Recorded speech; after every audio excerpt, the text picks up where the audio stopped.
Halo, saya Julia Selasiati. Tiga isu yang terjadi di unit kerja saya yaitu standarisasi tradisional suplemen kesehatan dan kosmetik. Tapi sebelum kita membahas tiga isu tersebut, saya akan menjelaskan secara singkat mengenai tugas dan fungsi dari unit kerja saya. Tugas dan fungsi dari standarisasi atau SKK adalah menyusun regulasi dan pedoman teknis terkait obat tradisional, suplemen kesehatan dan kosmetik, kemudian mengembangkan dan memutakhirkan regulasi tersebut. Setelah dimutakhirkan, maka disosialisasikan kepada masyarakat terkait aturan baru apa yang telah disusun oleh tim di unit kerja kami.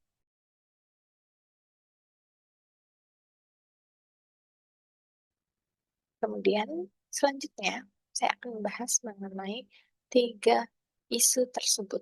Tiga isu tersebut yang pertama adalah belum optimalnya edukasi terkait pengkategorian produk jadi OTSKK. Yang kedua adalah pemanfaatan teknologi yang kurang maksimal pada pengelolaan BNN.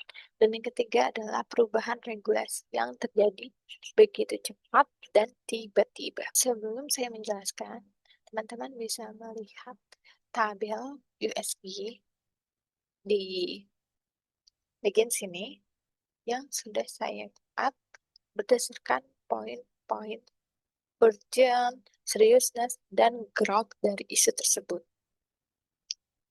Dari tabel tersebut didapatkan bahwa tingkat isu prioritas yang bernilai tinggi adalah isu yang pertama, yaitu kurangnya belum adanya edukasi terkait pengkategorian produk jadi OTSKK. Mengapa itu dianggap penting? Karena terkadang pelaku usaha ini salah persepsi atau salah paham terkait bahan-bahan yang ingin dikonsultasikan. Seperti yang seharusnya di obat bahan alam, justru mereka mengkonsultasikannya di suplemen kesehatan. Begitu sebaliknya untuk berlaku juga entah di kosmetik atau kosmetik yang seharusnya di obat jadi kosmetik seperti itu. Apa sih yang membuat ini penting?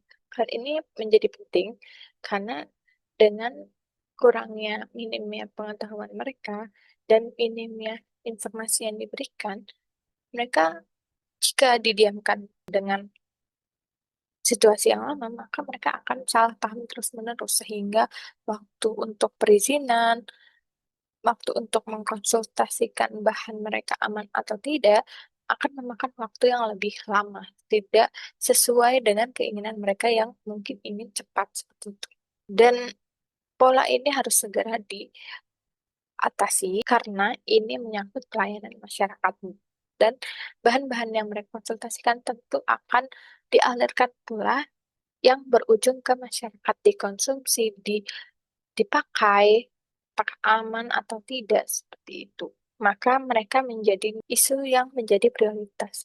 Namun dua isu lainnya bukan berarti tidak penting, karena poin isu yang kedua ini juga penting, namun di sisi lain isu kedua ini lebih ke internal, masalah internal yang bisa kita atasi dan sebenarnya di isu kedua ini yang belum memanfaatkan teknologi secara maksimal, kita bisa berinisiatif lebih cepat dan namun urgensinya tidak seurgen kasus pertama karena di kasus kedua ini kita masih punya aplikasi pembantu seperti Siman atau Sakti. Yang jadi masalah adalah ketika Siman dan Sakti ini sulit diakses seperti itu. Dan kita masih melakukan catatan secara manual. Dan yang isu ketiga ini adalah perubahan yang secara cepat dan tiba-tiba. Ini lebih berdampak juga ke internal karena dia akan membuat uh, beban kerja pegawai menjadi bertambah dan terkadang adaptasi pegawai yang tidak merata. Terkadang ada yang dapat mencernanya secara cepat atau membutuhkan waktu Seperti itu. Jadi kita pilih prioritas isu pertama karena itu adalah isu internal yang berdampak pada eksternal. Seperti itu. Jadi dengan kata lain, isu pertama ini akan saya jadikan hal yang utama untuk saya rekomendasikan apa yang menjadi solusi dari isu pertama ini. Saya merekomendasikan empat solusi.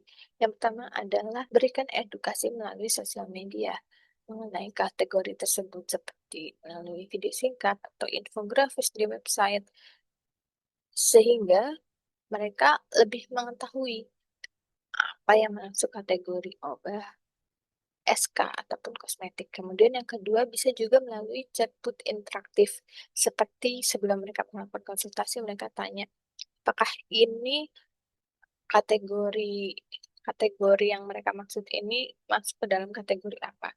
Dan yang ketiga adalah bekerja sama dengan masyarakat melalui sosialisasi lebih kuantitasnya lebih banyak, kemudian bisa juga melalui bimbingan teknik. Berikut penjelasan isu dari saya. Mungkin dengan hal tersebut kita bisa lebih aware dengan isu yang ada di sekitar kita. Terima kasih.